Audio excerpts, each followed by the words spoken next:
Self made. Punia के एक खेत में उसकी माँ ने थोड़ी देर दरांती रोक के उसको जन्म दिया था। मजदूरों ने बारी बारी गोद में लेकर थोड़े थोड़े पैसे से कुछ शगुन दिया था। तभी से काम पे लगा हुआ है और कमाई करता है। भीख में अच्छे पैसे थे। हाथ पांव पे पट्टियां बांध के माँ मंदिर के दरवाजे पे रख आती थी। बाप उठा के ले आता था। अपने दूध के पैसे रोज कमा लेता था। भीख मांग के बीड़ी पीना सीख लिया था। होटल पर बाहर वाले की चाय लेकर ट्रक वालों को जाकर देना। पैसे दो पैसे की चोरी वहीं पे सीखी। बाद में सीखी हाथ की सफाई। चोरी चकारी तो मामूली फन है अब। हाथ सुपारी लेता है। कानून के लंबे हाथों के वो नाखून काटता है। जुर्म की गंदी गलियों में उसकी दो नालियां चलती है। छोटा मोटा डॉन वॉन कहलाता है।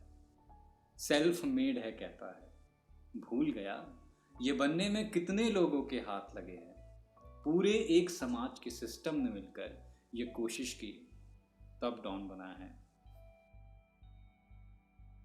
कवल के फूल मुझे बोधी लगते हैं सारे। सब एक रंग के चोगे में, सब्ज काई पर पद्मासन लगाए पानी में, न जाने किसका ध्यान करते हैं।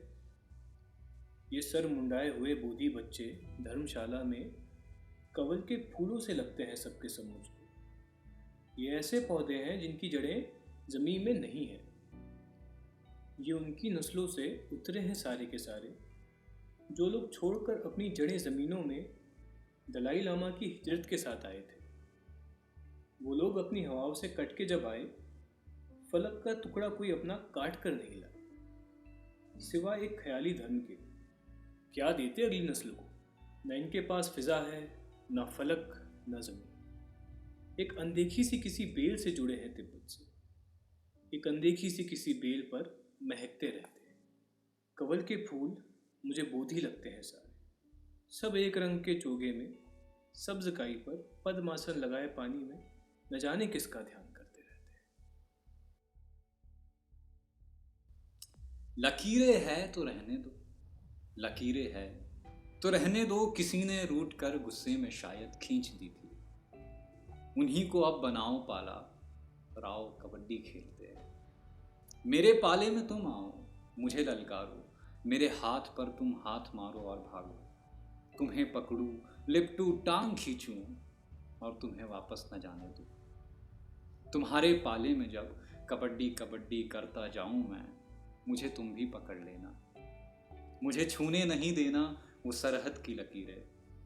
किसी ने गुस्से में खींच दी थी। उन्हीं को अब बनाओ पाला और आओ कबड्डी खेलते हैं। आंखों को वीजा नहीं लगता, सपनों की सरहदें होती नहीं। बंद आंखों से रोज मैं सरहद पार चला जाता हूँ, मिलने मेहंदी हसन से। सुनता हूँ उसकी आवाज को चोट लगी है, और गजल खामोश है, सामने बैठी हुई है। कांप रहे हैं होठ गजल के जब कहते हैं सूख गए हैं फूल किताबों में।